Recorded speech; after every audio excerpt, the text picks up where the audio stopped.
Where Go the Beatles, com Leonardo Conde de Alencar. E o programa de hoje vai ser mais do que um especial. Vamos comemorar os 50 anos de lançamento do álbum Revolver. 1, 2.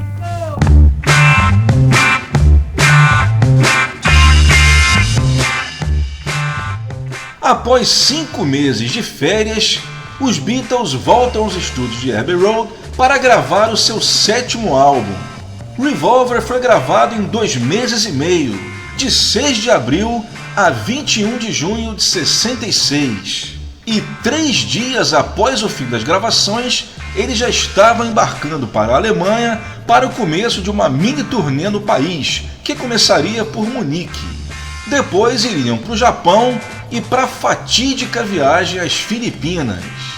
O Revolver marcou o início de uma nova sonoridade nos discos dos Beatles, a introdução de guitarras pesadas e distorcidas, justamente o contrário do seu álbum anterior, que era o Rubber Soul, onde o som era bem mais acústico. E marcou também o início de novas experiências nos estúdios, com a adição de efeitos sonoros extremamente criativos e que só poderiam sair da cabeça de John Paul George Ringo. O principal, as gravações de trás para frente, como a gente ouve em A Moon Sleeping e Tomorrow Never Knows. Outra característica importante, também uma novidade, era a presença de um grupo de metais em Got to Get You Into My Life. Pois é, os Beatles, como eu sempre digo, eles sempre foram influenciados pelo soul da Motown, mas eles nunca haviam, antes do Revolver, gravado com um grupo de metais. O álbum Revolver também foi super importante para consolidar o George Harrison como compositor, pois ele se tornaria o único álbum simples da carreira dos Beatles a ter 3 composições dele. E não ficou só nisso. Além de conseguir emplacar 3 músicas no álbum, ele também ganhou o direito de abrir o disco com Taxman. Também foi a única vez que isso aconteceu num álbum em inglês dos Beatles. Outra coisa interessante também sobre o Revolver é que foi a primeira e única vez no álbum dos Beatles que os vocalistas foram creditados no selo, exceto na versão americana. Na Inglaterra, o Revolver foi lançado em 5 de agosto de 66, e não precisa nem dizer que foi número 1 em todas as publicações, batendo o recorde na Melody Maker, onde ficou 9 semanas seguidas no topo da parada de álbuns. Nos Estados Unidos, foi lançado 3 dias depois, no dia 8 de agosto de 66, exatos 4 dias antes do início da turnê americana no show em Chicago. E nessa turnê americana de 66, os Beatles talvez tenham feito a sua jogada mais anti-marketing de toda a sua carreira. Para vocês verem, a turnê começou no dia 12 de agosto, eles tinham um LP recém-lançado e simplesmente nenhuma faixa do álbum foi incluída no setlist. Isso porque, como eles bem explicaram na época, era muito difícil para eles conseguirem reproduzir num palco todos os efeitos e os instrumentos que apareciam no álbum. A única música de 66 que entraria nos shows seria Paperback Writer, que tinha sido lançado em single 2 meses antes. Eu fico pensando, se isso fosse feito hoje em dia. Hoje em dia, aliás, hoje em dia não, já há bastante tempo que geralmente as turnês dos artistas são feitas justamente em cima de um álbum. O artista lança um álbum e fica 2, 3 anos fazendo uma turnê do disco. Os Beatles, como eu falei, tinham um LP recém-lançado e tiveram a audácia de não incluir nenhuma música do álbum na turnê. Eles incluíram músicas até de 63. Bem, eu acredito que não tenha sido, o motivo não tenha sido somente o fato deles considerarem as músicas difíceis de serem reproduzidas, porque eu acho que eles poderiam fazer algumas adaptações, como por exemplo eles fizeram em Yesterday, que eles tocaram nas turnês de 65, 66, mas que eles fizeram um arranjo com a banda. Em 66 eles já estavam exaustos das turnês, queriam mais que acabasse, então além deles acharem as músicas difíceis de serem reproduzidas, eu creio que faltou um pouco de vontade também. E assim como na Inglaterra, o Revolver também bateu todos os recordes nos Estados Unidos, ficando em primeiro lugar em todas as publicações e permanecendo 6 semanas seguidas no topo da Billboard. Bem, nos Estados Unidos, o álbum saiu com menos 3 faixas, em vez de 14, saiu com 11. Isso porque 3 músicas, no caso And Your Bird Can Sing, Dr. Robert e I'm Only Sleeping, já haviam saído em junho no álbum americano Yesterday and Today. Os fãs americanos não viram muito problema nisso, porque eles estavam acostumados com os discos da Capitol, que sempre tinham ou 11 ou 12 músicas. O problema é que, tirando essas 3 músicas, o John Lennon ficou com apenas 2 faixas no disco, uma vez que as 3 que foram retiradas tinham o vocal dele. Assim, o Revolver americano tem 3 músicas do George e 2 do John, e o Paul continuou com 5 e o Ringo com 1. Bem, aí vai o editorial, uma opinião minha. Eu acho que o LP da Capitol, que tinha ficado com 11 músicas, eles poderiam ter incluído a Rain, né? Porque aí o álbum ficaria com 12 músicas, igual ao Rubber Soul, e o John ganharia mais uma faixa, ficando um pouco mais equilibrado entre os Beatles. Não daria, obviamente, para incluir as 2 músicas do compacto, porque o álbum ficaria com 13 faixas, coisa que a Capitol não fazia, o máximo era sempre 12, mas entre as 2 eu optaria por incluir a Rain, para o John ficar com mais uma música. E também, né, a gente imagina a força, né, que o álbum iria ganhar com mais essa música, né, que tem tudo a ver com as outras do Revolver. Né? Ficaria uma compilação bem interessante, assim como ficou o Rubber Soul americano também, com aquelas 2 músicas do Help. E aqui no Brasil, Leonardo? Bem, no Brasil o álbum saiu com um atraso de apenas 2 meses, eu digo apenas porque no Brasil naquela época era comum um LP demorar às vezes até 6 meses para sair aqui. O Revolver demorou pouco, né, só 2 meses, saiu aqui em outubro de 66 em versão mono, aliás, falso mono, né, que é uma coisa que eu sempre comento aqui com vocês, que vários dos álbuns dos Beatles dos anos 60, em vez da Odeon, né, lançar o mix mono original, eles pegavam o mix estéreo, né, eles recebiam o mix estéreo da Inglaterra e juntavam os 2 canais. Isso não era um privilégio do brasileiro, né? Acontecia também em vários outros países, até mesmo nos Estados Unidos, que eles achavam mais fácil, né? Eles pensavam que não precisava você pedir os 2 mixes, já que você poderia fazer o mono a partir do estéreo.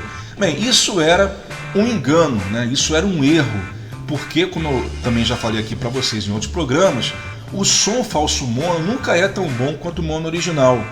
Porque se você pega uma música em estéreo e você junta os 2 canais, a tendência é fazer com que tudo que esteja mixado no centro fique com volume 2 vezes maior do que os sons que estão mixados somente na esquerda ou somente à direita. E a versão estéreo aqui no Brasil saiu em 67. Infelizmente a Odeon nunca foi de guardar arquivos, então essas datas, né, dos lançamentos brasileiros a gente nunca vai ter certinho, a gente conta apenas com as memórias do pessoal que viveu a época.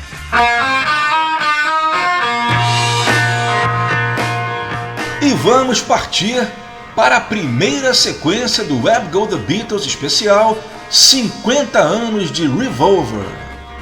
Eu vou tocar para vocês todas as 16 músicas gravadas nas sessões em ordem cronológica. Vamos começar no dia 6 de abril de 66, quando os Beatles gravaram Tomorrow Never Knows. Pois é, a faixa mais difícil do álbum foi justamente a primeira a ser registrada. Nas gravações, Tomorrow Never Knows não tinha esse título. O título de trabalho era Mark I, não me perguntem por quê. O nome só mudaria para Tomorrow Never Knows nas vésperas do lançamento do disco. Tomorrow Never Knows, o amanhã nunca sabe, era uma das frases do Ringo que ele vivia falando, e o John pegou essa frase dele, o amanhã nunca sabe, para colocar de título da sua canção. A gente também não sabe por quê, porque nenhuma vez na letra é dita essa frase, mas acabaria sendo um título clássico. No dia 6 de abril foi gravada a parte básica da música, o backing track. E no dia seguinte, 7 de abril, os overdubs, incluindo os famosos efeitos sonoros de loops. Esses loops eram sons de trás para frente, sons de orquestra de trás para frente, como também sons de guitarra gravados todos de trás para frente, incluindo o solo do George, que teve que escrever o solo ao contrário e depois editar na música. O take do Master é o take 3, sendo que o take 1 foi lançado na série Anthology, no álbum Anthology Volume 2, em 1996. E eu vou tocar para vocês a versão mais rara de Tomorrow Never Knows, que é o remix mono número 11. Essa história é bastante interessante, vou tentar resumir para vocês. Bem, quando o Revolver foi lançado, no dia 5 de agosto de 66, no Master estava o remix mono 11, que tinha sido o escolhido pelo George Martin como o best, o melhor mix.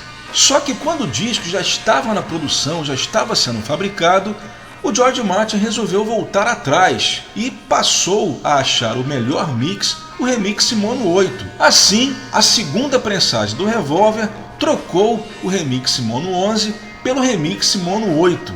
E não se sabe ao certo quantas cópias já haviam sido feitas com esse remix, o original, o remix mono 11. Segundo Bruce Spicer, ele crê que pelo menos 500 cópias, em torno de 500 cópias tenham sido feitas com essa primeira matriz. Ou seja, se você tem essa cópia, guarde muito bem, porque é um dos itens mais valiosos da carreira dos Beatles. Porque o CD do Revolver Mono, que saiu na caixa de 2009, também utiliza o segundo Master, que é considerado o Master oficial. E é justamente esse remix mono número 11 que eu vou tocar para vocês. E não são poucas as diferenças que vocês vão perceber entre o remix original e o remix que saiu na segunda prensagem.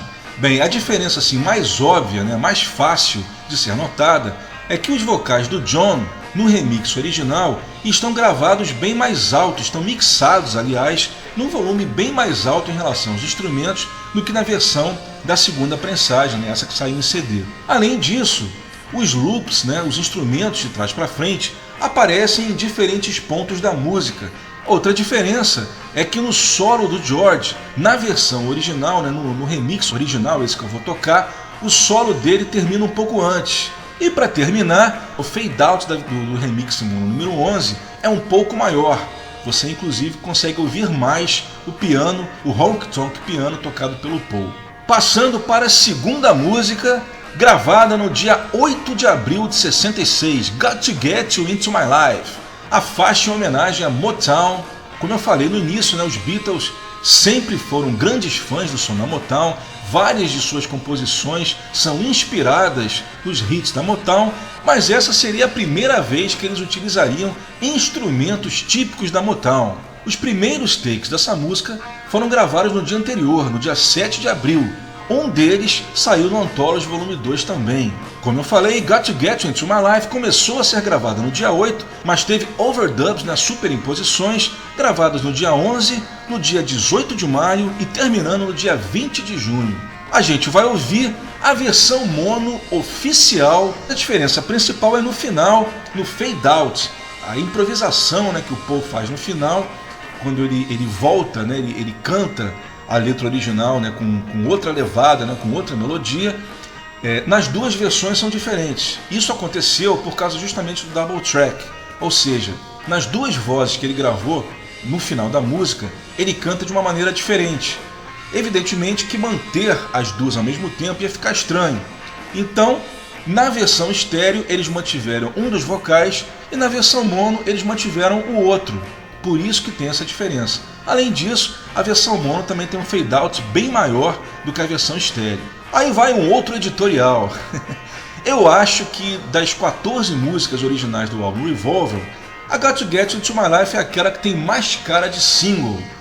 Mas o Paul, eu acredito que ele não deva ter querido lançar essa música em single, porque ele estava justamente produzindo uma versão cover com o amigo Cliff Bennett. E ele inclusive gravou, ele produziu e gravou essa música também em Abbey Road, e utilizando um arranjo muito próximo do que ele estava fazendo com os Beatles. Então, obviamente, seria uma grande deslealdade, seria uma grande falta de ética que ele lançasse a sua versão para concorrer com a versão do amigo, né? Obviamente a versão dos Beatles iria ofuscar completamente a versão do Cliff Bennett, que aliás foi lançada no mesmo dia do Revolver. Passando agora para a terceira faixa, a primeira composição de George para o álbum Revolver. É a canção Love You Too. Bem, ele tinha se animado, né, com a citra em Norwegian Wood, e dessa vez ele resolveu gravar uma música totalmente com influência indiana, inclusive convidando o músico indiano Anil Bhagwat, espero que eu esteja pronunciando o nome dele corretamente, para tocar tabla na gravação dos Beatles. Love You Too foi gravada no dia 11 de abril, com overdubs, superimposições, no dia 13 de abril de 66. O master é o Take 7, que é justamente o take que eu vou tocar, mas na remixagem feita para o álbum Yellow Submarine Songtrack, lançado em 99. A diferença principal é que nessa remixagem a gente consegue finalmente ouvir com bastante clareza a guitarra solo com efeito fuzz do George. Na versão do Revolver, tanto mono quanto estéreo, a gente quase não consegue perceber essa guitarra. E para terminar, uma faixa gravada nas sessões do Revolver, mas que sairia somente em single, Paperback Writer. A gente já está no dia 13 de abril, com overdubs feitos no dia seguinte. Ela foi gravada em apenas 2 takes, sendo que o primeiro take é um breakdown. Eu vou tocar para vocês um remix mono feito com vocais single track. É sempre interessante a gente ouvir as músicas dos Beatles sem os vocais double track, porque passa pra gente realmente como era, né, a gravação original em estúdio e fica o mais próximo possível de uma gravação ao vivo em Abbey Road. É isso aí, começando com Tomorrow Never Knows.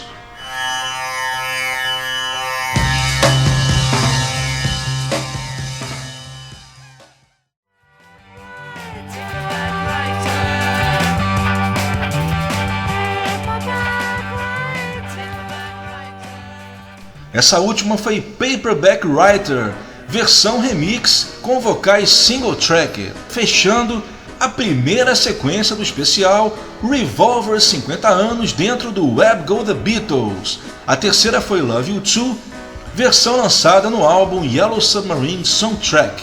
A segunda, Got To Get You Into My Life, versão mono original. E a primeira, Mark I, mais conhecida como Tomorrow Never Knows, o raro remix mono 11 da primeira prensagem do Revolver mono.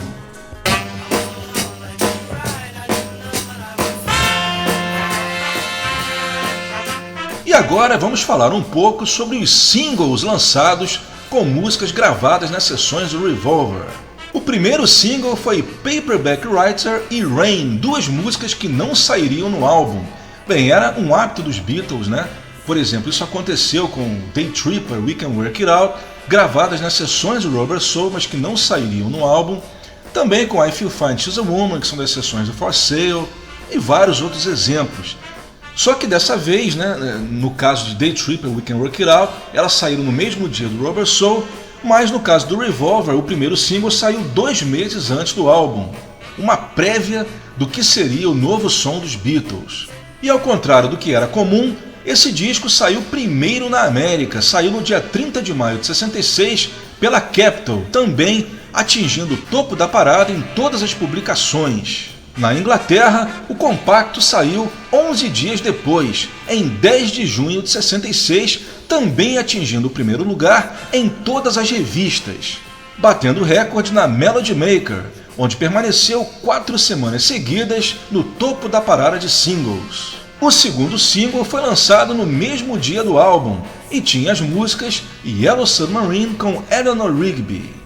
Na Inglaterra, o disquinho foi considerado um double A-side e atingiu também, como não poderia deixar de ser, o primeiro lugar em todas as revistas, ficando também 4 semanas seguidas na Record Retailer e marcou como o primeiro single britânico a ter uma música do Ringo.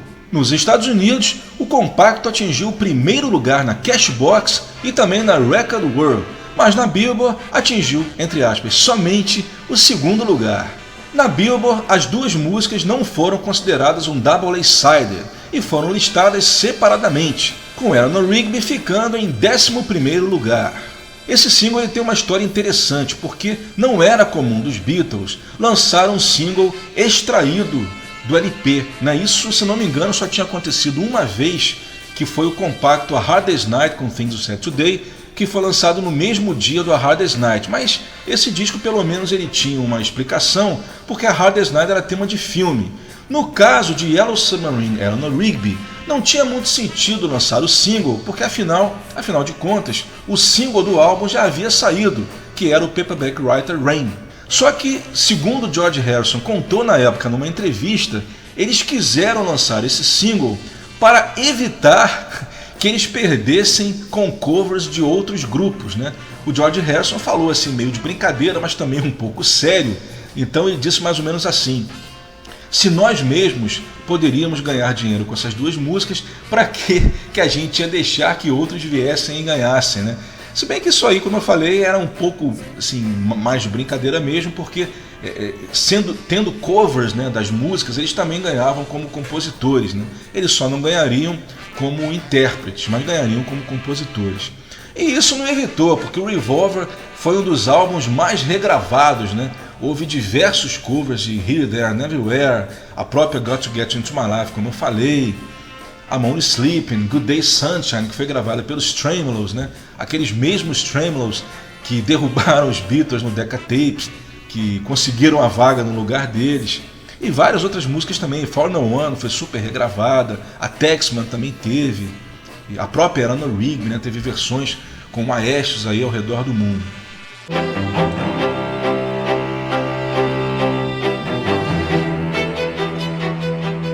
Partindo para a segunda sequência do Web Go The Beatles especial Revolver 50 anos.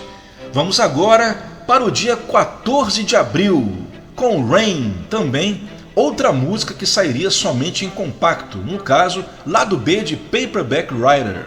Bem, esqueci de comentar que a Rain na Billboard, né, na Inglaterra não, eles listaram somente a Paperback Writer, mas nos Estados Unidos os dois lados tiveram bastante execução às rádios e por causa disso a Billboard acabou listando também a Rain separadamente, acabou atingindo a 23ª posição, que para um lado B era uma grande marca. E a Rain seria a primeira faixa das sessões do Revolver a usar experimentos de gravações de trás para frente dos Beatles. A primeira frase, If the rain comes they run and hide their heads, seria repetida no final da música, só que ao contrário.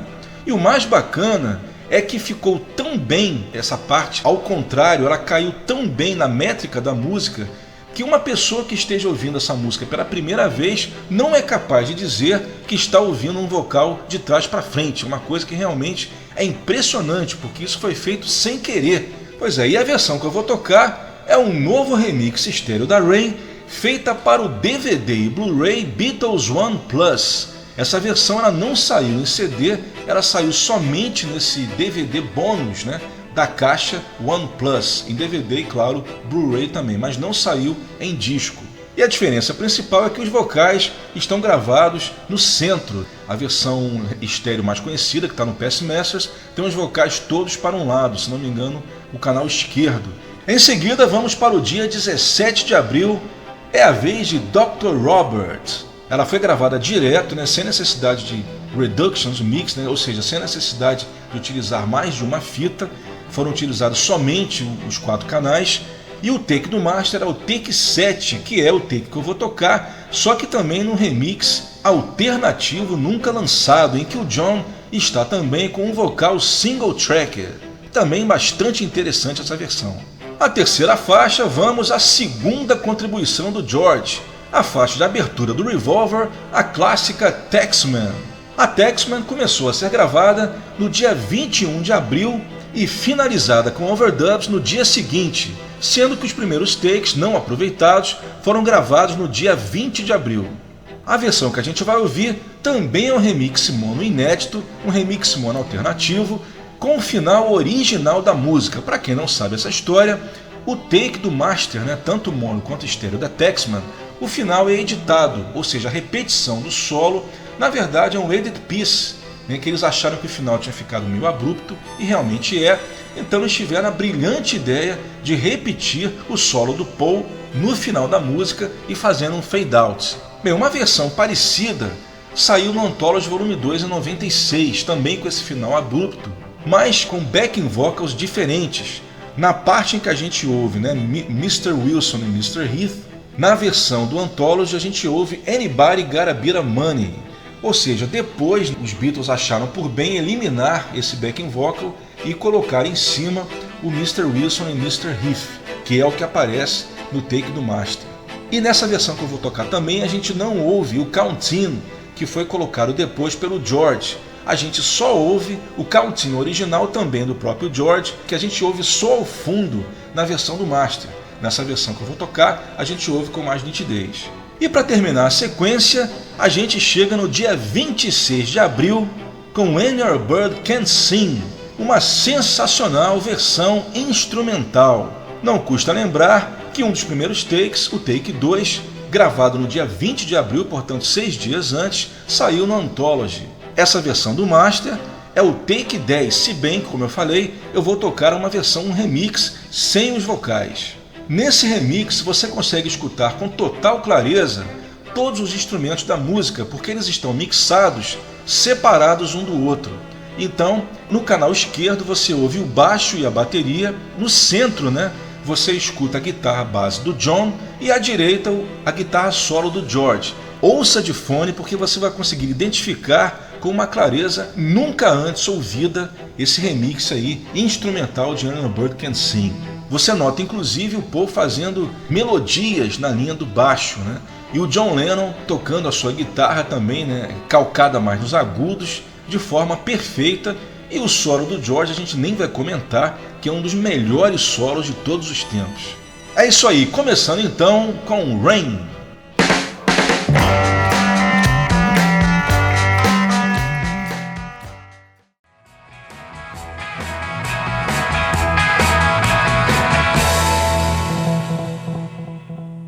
E com essa brilhante versão instrumental de When Your Bird Can Sing, a gente fechou a segunda sequência do especial Revolver 50 anos.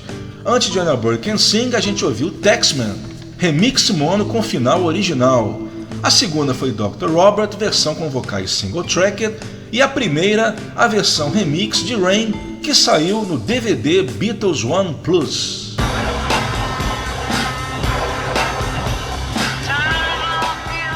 Route 66 Classic Rock Radio, esse é o Web Go The Beatles e hoje apresentando o especial Revolver 50 anos. Nessa terceira sequência, a gente já vai para o dia 27 de abril, quando os Beatles gravaram uma das músicas mais complicadas de todas das sessões do Revolver, aquela que junto com Tomorrow Never Knows teve a maior presença de efeitos sonoros, I'm Only Sleeping, que, além do dia 27, também teve overdubs gravados nos dias 29 de abril, 5 e 6 de maio. Em I'm Only Sleeping, a principal característica, sem dúvida, é o solo de trás para frente do George, da mesma maneira que ele havia feito em Tomorrow Never Knows. E assim como essa outra música, ele escreveu, ele não só gravou, mas ele escreveu o solo de trás para frente. Ou seja, nota por nota, de trás para frente, e depois ele inverteu.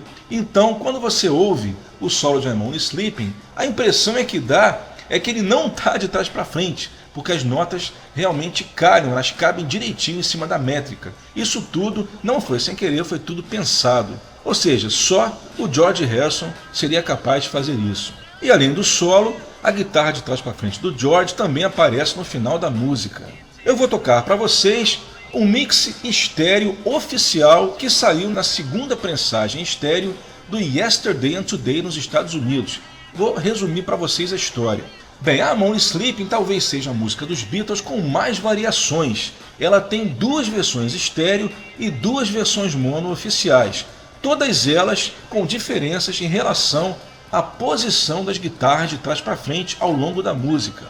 Eu escolhi tocar essa versão estéreo americana porque é justamente a mais rara, porque ela nunca foi lançada em CD oficial. Isso porque, nessa versão estéreo do CD Yesterday and Today, que saiu agora em 2014, a EMI americana, né, eles esqueceram que esse mix era exclusivo. A EMI fez questão de utilizar para esses CDs americanos de 2014 aquelas que tinham mixagens americanas exclusivas. Só que Paramount Sleeping, eles esqueceram desse detalhe e lançaram no CD Yesterday and Today a versão estéreo inglesa, se esquecendo desse raro remix. Ele saiu só na segunda prensagem do Yesterday and Today, porque a primeira prensagem ela inclui uma versão falso estéreo, porque quando o disco saiu, a Capitol não havia ainda recebido o mix estéreo da Yamaha inglesa, então eles tiveram que improvisar e fizeram uma versão falso estéreo. Somente com a segunda prensagem é que eles lançaram essa versão estéreo que tinha sido enviada, mas que eles nunca tinham colocado no master. A segunda da sequência é uma das músicas mais famosas do álbum, Eleanor Rigby. É a primeira música dos Beatles a contar apenas com vocais do grupo. A gente teve na Yesterday, gravado em 65, que tinha um pouco um quarteto de cordas, mas ele também tocava violão. A Eleanor Rigby seria a primeira vez que não haveria nenhum instrumento de um Beatle numa gravação, somente os músicos de orquestra. Eleanor Rigby foi gravada no dia 28 de abril, com os overdubs de orquestra feitos no dia seguinte e mais alguns vocais adicionais do Paul no dia 6 de junho, sendo que o take do master é o take 15, que é também o take que a gente vai tocar, mas eu vou tocar o remix feito para o espetáculo Love, que saiu em 2006. Eu acho esse mix bastante interessante, porque o George Martin incluiu, através de edição, uma introdução instrumental para Eleanor Rigby, que na versão do Revolver, a mesma versão do single, ela começa de repente, ela começa direto com os vocais. A terceira será mais um grande clássico McCartney, For No One, música que o Paul costuma tocar em shows até hoje. Aliás, falando em shows, uma coisa que eu me lembrei agora, é que o Revolver talvez seja o único disco dos Beatles que o Paul toca ou já tocou todas as suas músicas em shows. E For No One seria uma música que ele também sempre revisitaria ao longo de sua carreira, como por exemplo na trilha do filme Give My Regards to Broad Street, com uma versão inclusive bem legal, muito bonita, também produzida pelo George Martin. E inclusive nessa versão do Broad Street tem um arranjo diferente, porque a For No One do álbum Revolver, ele toca ao piano, com o Ringo na bateria, além do seu baixo, e também French Horn do Alan Sivell, que também foi creditado no disco. Na versão do Broad Street, ele canta com um quarteto de cordas, uma versão que ficou realmente muito bonita. For No One foi gravado no dia 9 de maio, com overdubs realizados no dia 16 e também no dia 19 de maio. Eu vou tocar o take do master, que é o take 14, mas numa versão também um pouco diferente, que é um remix estéreo feito exclusivamente para o DVD da série Anthology. A principal diferença em relação ao mix estéreo original é o volume da bateria do Ringo. Na versão estéreo original, você quase não ouve a bateria do Ringo. Nessa versão, você ouve a bateria com bastante intensidade. Esse remix estéreo do Anthology é o que a gente chama de remix estéreo, é um termo usado lá fora, que é to match the mono. Um remix estéreo feito para deixar, para usar as mesmas características da versão mono, que é a bateria com um volume um pouco mais alto. E para terminar, o lado A ou lado B, já que era um double eight-sided single, de Eleanor Rigby, que é o clássico Yellow Submarine. O Ringo, inclusive, quando ele faz shows, já pude ver alguns, toda vez que ele vai cantar Yellow Submarine, ele costuma dizer assim: bem, se vocês não conhecerem essa música, eu não sei o que vocês estão fazendo aqui. Ou seja, é a signature song, canção assinatura de Ringo Starr e Yellow Submarine. Ela foi gravada no dia 26 de maio, com overdubs feitos no dia 1º de junho. A gente vai ouvir também o take do master, que é o take 5, mas também numa remixagem alternativa, dessa vez inédita. Essa remixagem, a gente ouve o trecho falado que seria utilizado no master, mas que depois acabaria cortado. Ao longo da música, a gente ouve efeitos sonoros que a gente não ouve em nenhum dos outros remixes oficiais. E a principal diferença é que esse remix a gente ouve a música até o seu final original. Inclusive aparecem trechos também de efeitos sonoros depois que eles param de cantar. Realmente uma versão muito legal, tem um som muito bom. É uma pena que não tenha saído oficialmente. Bem, é isso aí. Vamos começar então essa terceira sequência com I'm Only Sleeping.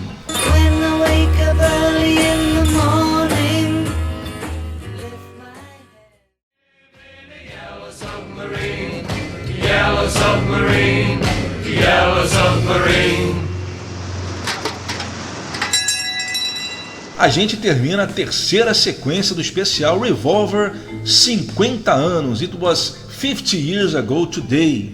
A gente terminou com o clássico Yellow Submarine, um remix estéreo alternativo e inédito, que vai até o final da música, sem fade-out e também incluindo o início original falado.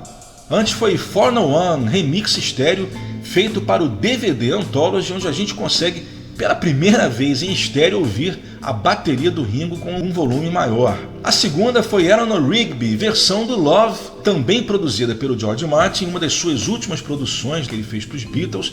E a primeira foi I'm Only Sleeping, o remix mais raro dessa música, que é o remix estéreo original lançado nos Estados Unidos, mas que até hoje não saiu em CD.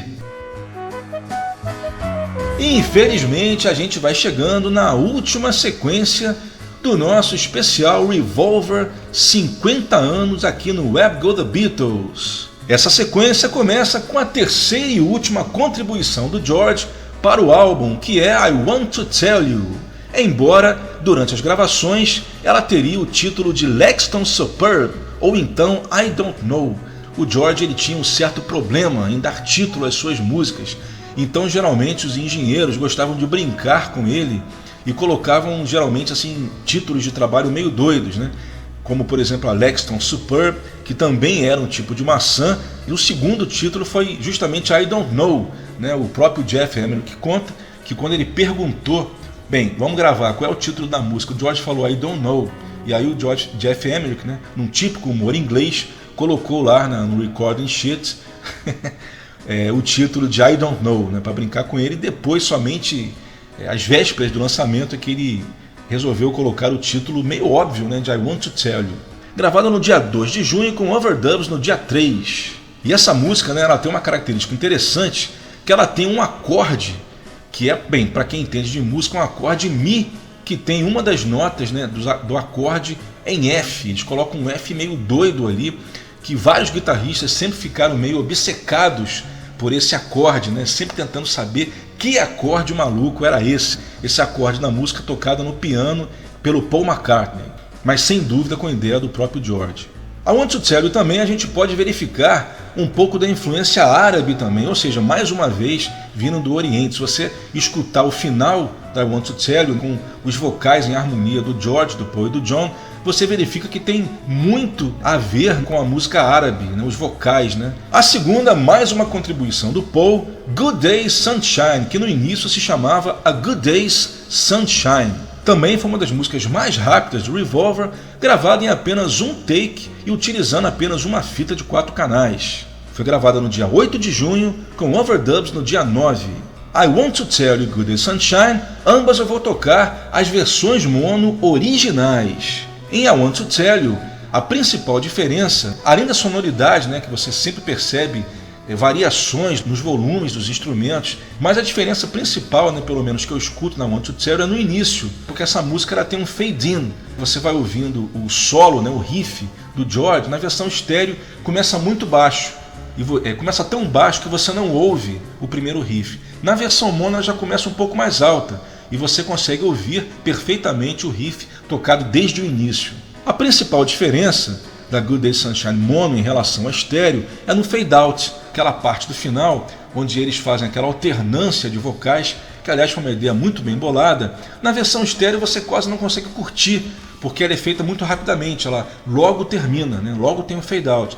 Na versão mono eles não deixaram alguns segundos a mais para que a gente pudesse curtir mais essa parte final da alternância de vocais. A terceira, mais um grande clássico da carreira de Paul McCartney, Here, There and Everywhere, música que também foi regravada por uma infinidade de artistas, alguns para o bem e alguns para o mal. Here, There and Everywhere foi gravada no dia 16 de junho, com overdubs feitos no dia 17. O take final é o take 14, sendo que um dos primeiros takes, ainda no início das gravações, saiu oficialmente no compacto duplo, em CD single na verdade, o Real Love. Esse take é muito legal porque o Paul, a gente nota que ele está fazendo um vocal guia, mas que o vocal guia de um Beatle é melhor que o definitivo de muita gente que tem por aí. E no final desse take, o George Martin, que produziu essa gravação, ele inseriu os backing vocals originais do take do Master em cima desse take, só que numa mixagem diferente, onde a gente consegue ouvir com mais clareza o sensacional backing vocal, né, as harmonias do John e do George. E chegamos ao dia 21 de junho de 66, com a última música gravada para o Revolver.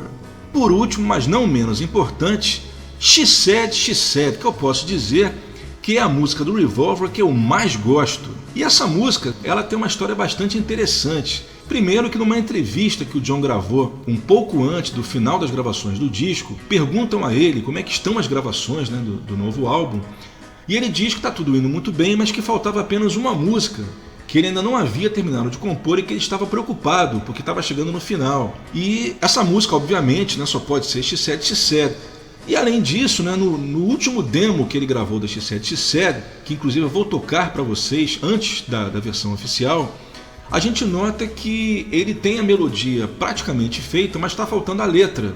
E outra coisa também bastante curiosa é que o Bruce Spicer, né, o grande autor, ele diz que a parte da música em que o John fala "When I was a boy, everything was right", foi ideia do George. Bruce Spicer ele diz que o John, né, justamente por estar sem ideia para terminar a música, no estúdio o George deu essa ideia porque essa parte do When I Was a Boy era um fragmento de uma outra música do John, que ele não tinha ainda incluído em outra música. O George lembrou que o John certamente deveria estar sempre cantarolando essa frase, e o George deu a ideia, e simplesmente ficou assim, coube exatamente na música, e ficou perfeito, né? Não poderia ter tido outra ideia melhor.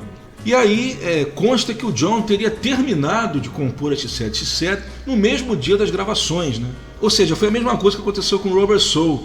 Da mesma maneira que eles terminaram Girl You Won't See Me no último dia de gravação, que eles não tinham mais como atrasar, e criaram um dos álbuns mais clássicos de todos os tempos, com o Revolver, esse finalzinho foi mais ou menos igual. Ou seja, eles tinham que entregar o disco, e nessa pressa toda o John acabou compondo uma das músicas mais bonitas da sua carreira na pressa, né? Como é que são as coisas, né?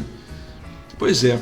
E uma outra, né, história bastante curiosa é que o Paul, ele conta no livro dele, na biografia autorizada Many Years From Now, que ele não participa dessa gravação. Ele diz que ele brigou com os outros três, motivo ele não lembra, e que ele acabou não participando, ele não toca, segundo ele, no take final da She Said, e que o George estaria, além das guitarras, estaria tocando também o baixo. E isso, de certa forma, explica, né, porque no final, quem faz divide os vocais com o John é o George. Embora, como alguns autores frisam, embora em nenhum arquivo de estúdio, né, nem no recording sheet, nas folhas, nos arquivos, tenham qualquer menção a esse fato. Então, para terminar, eu vou tocar para vocês a versão mono de She Said, lembrando também, né, não custa lembrar mais uma vez, que essa versão mono do Revolver, ela é importante para nós brasileiros, porque ela nunca tinha saído no Brasil antes de 2014,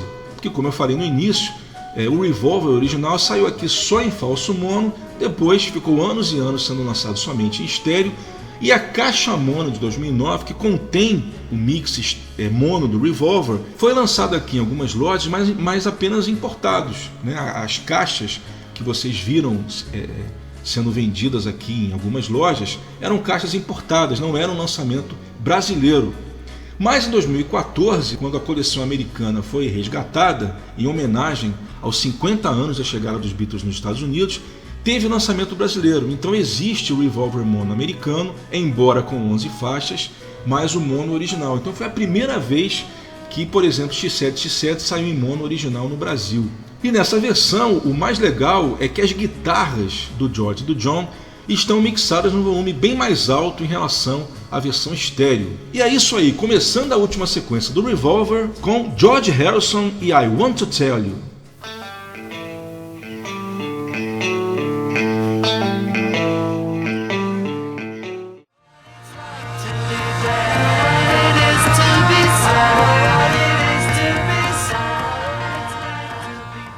E com She Said, a gente fecha as sessões de gravação do álbum Revolver. A gente ouviu a versão mono oficial. Antes foi Here, There and Everywhere, um outtake lançado no CD single Real Love em 96. A segunda foi Good Day Sunshine e a primeira I Want to Tell You essas duas últimas versões mono originais. E terminamos o nosso Web Go The Beatles especial Revolver 50 anos. Web Go The Beatles, com Leonardo Conde de Alencar.